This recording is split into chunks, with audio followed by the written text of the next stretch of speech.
Chapter first का question number 5 है, आइए इसे सोल्व करते हैं।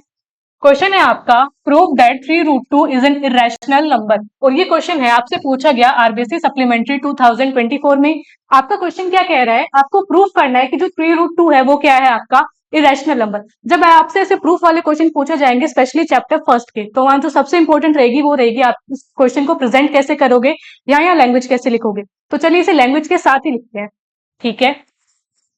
अब हमें प्रूफ करना है कि आपका जो नंबर है 3√2 वो क्या है, एक इरेशनल नंबर है। इसे हम प्रूफ कैसे करते हैं, हम इसका कॉन्ट्रडिक्शन मान के चलते हैं।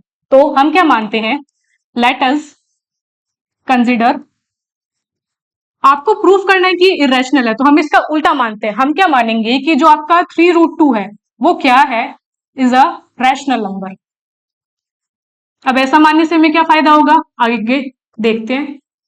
ठीक है, ये हमने माना कि आपका जो नंबर है 3√2 वो क्या है, एक रैशनल नंबर है। अब हम क्या जानते हैं, रैशनल नंबर की डेफिनेशन क्या बोलती है। रैशनल नंबर की डेफिनेशन बोलती है कि अगर कोई नंबर रैशनल है तो आप उसे a/b या p/q की फॉर्म में लिख सकते हैं। हाँ, और वहां पर आपके जो a और b हैं वो क्या होते हैं, आपके कोप्राइम।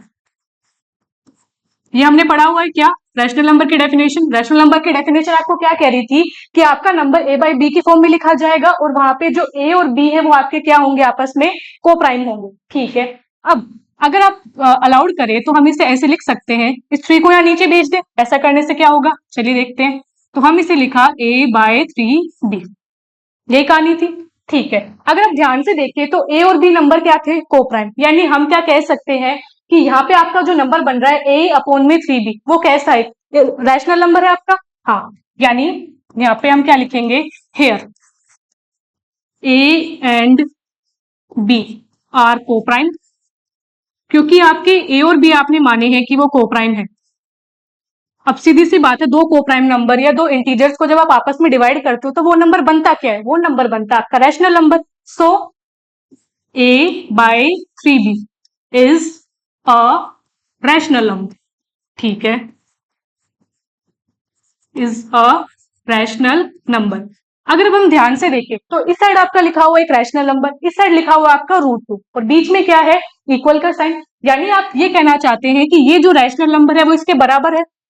और हम क्या जानते हैं कि √2 कैसा नंबर है, एक रैशनल। यानी हमारा अजम्पशन हमें क्या कह रहा है कि जो √2 है वो आपके एक रैशनल नंबर के बराबर हो गया, मतलब √2 क्या हो गया, रैशनल। ये बात तो गलत हो गई। तो चलिए अब इसे लिखते हैं। So √2 is a rational number, किसके हिसाब से, अकॉर्डिंग टू आवर अजम्पशन,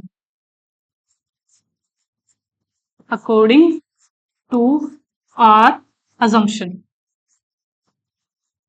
पर हम क्या जानते हैं, बट वी, क्या जानते हो आप लोग जानते हो, but we know that √2 is an irrational number. हम जानते हैं कि जो आपका √2 है वो कैसा नंबर है, आपका इरेशनल नंबर। यानी हमारा जो अजम्पशन है वो क्या हो गया, गलत। हेंस आर अजम्पशन, अजम्पशन यानी जो हम मान के चलते हैं, हमारा माना हुआ ही क्या हो गया, गलत। और हमने माना क्या था, हमने माना था कि आपका जो 3√2 है वो क्या है, रैशनल नंबर। आपने कह दिया कि आपका अजम्पशन क्या आ चुका है, गलत। यानी हेंस जो आपका 3√2 है वो कैसा नंबर आ चुका है, अब इज एन इरेशनल नंबर। इस तरीके से आप क्या करते हैं, इस टाइप के क्वेश्चंस को प्रूव करते हैं। होपफुली आपको समझ आया होगा।